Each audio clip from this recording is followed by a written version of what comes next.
On the phone with me is the author of the book, Why Intelligent People Are Overweight, A Guide to a Healthier Life. It's Hedley Turk. Welcome to the show, Hedley.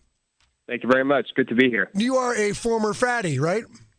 No, I was never overweight, but I did have a food addiction, and that's what got me involved with trying to figure out why intelligent people are overweight. Now, you're talking about, this is every time, everybody assumes whenever you see somebody who's large, overweight, obese, fat, whatever you want to call them, that they're too stupid to control themselves, that they just have a problem with glands or something. And it's possible to be a completely smart person and be overweight.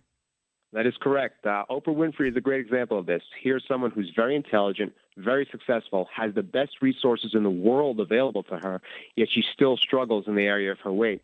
Okay, now your book, who's your book designed to help out? It's designed to help out anybody that's overweight. Whether you think you're intelligent or not quite so intelligent, it doesn't matter. If you're overweight, this book can help you. You have to be smart enough to read, and that's about it. That's about it, yes. Now, what kind of things are you getting into in the book? You talk about being addicted to food. You were addicted to chocolate donuts? Yep, that was my addiction, chocolate donuts. Once a week, I would get a craving, and as soon as that craving hit, I would run out to the supermarket and pick up a box, and then I would bring it home and devour the entire contents. So that was about 8 donuts and about a zillion grams of garbage ingested in about an hour. And what started out as a once-a-week treat grew to much more than that, to where I was eating more donuts than any one human being should. And that's when I realized I had a problem. I couldn't control my behavior anymore. Now a food was controlling my behavior, and that didn't sit well with me. So that's when I resolved to make a change. And it was during my process to figure out where my food addiction came from and how to overcome it that I realized this is something that can help millions of people who have not been helped so far. And that got me interested in the topic, and fast forward a few years, and here we are. My girlfriend kicked my ass last week because I'm down some weight. I put some weight back on. I'm floating back and forth. She wants to lose some weight, and I made the mistake of saying to her, "Oh, I guess you're starting your diet right now." And she said that implies that I'm going on a diet that I will actually go off of at some point. Yeah, diets don't work. First of all, it's like you said, it's not about something that you're going to start for a period of time and then quit. Eating well is something you want to do for the course of your lifetime. It's not something you're going to do for a little while and then go back to the bad stuff. But diets generally just do not work. So what we're talking about is changing your diet, and your book kind of guides you along the ways to look at what you do and how you eat and your behavior and how you can change that to make yourself healthier. Right. The key is our associations to food and exercise. An association is a link in our mind between a person, place, thing, and experience, and an emotion. So how this works with food is, once upon a time, you ate a piece of food, a piece of cake, a piece of chocolate, or a bowl of ice cream, and you liked the way it tasted. At that moment, you created an association in your mind that this food makes me feel good. And every time you ate the food, it continued to make you feel good, thereby strengthening that association even more. So the end result is you have an association to this food that is so strong that even though you know intellectually that this food is unhealthy for you and it's killing you, you still can't stop yourself from eating it because your associations are overriding your intellect. Now, how do you change those? Well, it's a 5-step process. But before we get into that, I would just like to explain a little further how associations affect us when we're trying to lose weight and why people fail so often when they try to lose weight. Let's say I'm an overweight person, and I've decided that I want to lose weight and I want to get healthy. So I'm ready, I'm motivated, my willpower is strong, and I'm going to make this happen. So I go on a diet and I go on an exercise program, and I'm battling the whole way to make it happen. By the way, do you know why it's called a battle to lose weight? No. Because although I had the strong motivation to eat better and exercise, my hard wiring, which are my associations, are telling me that I want to eat unhealthy food, and I still don't want to exercise.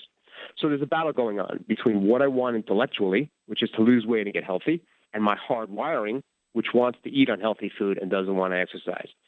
So as I go through the weight loss process, I'm eating the right foods, and I'm exercising, and I'm losing weight, but the whole time I'm still battling against my own cravings.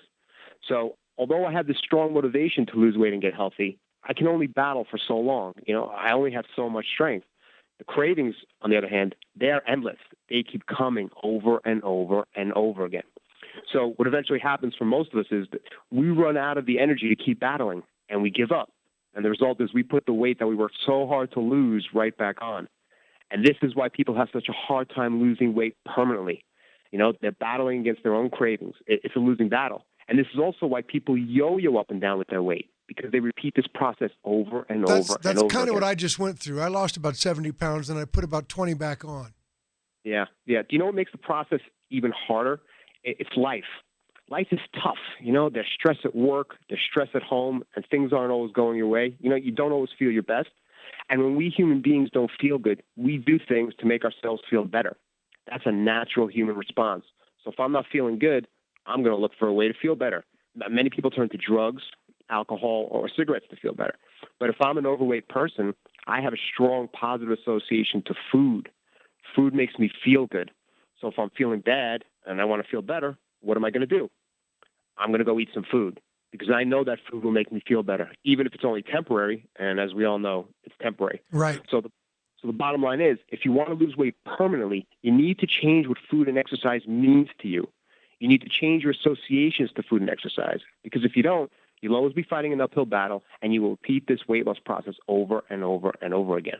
The book is called Why Intelligent People Are Overweight, A Guide to a Healthier Life. Hedley Turk is on the phone with us. He cares. Check out the book, Change the Way You Eat, Change the Way Your Life Is. It's different because the food is out there. It's always there. It's available to you. You can't go into the grocery store and say, excuse me, which aisle has the cocaine and meth in it? Because that's not legal. But the food is right there to kill you.